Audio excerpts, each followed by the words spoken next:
بسم الله الرحمن الرحيم. ألف لام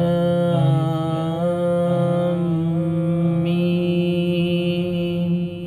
الله لا إله إلا هو الحي القيوم.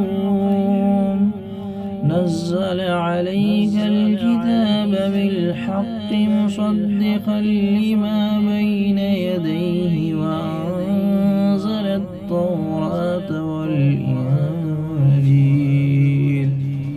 من قبل هدى للناس وأنزل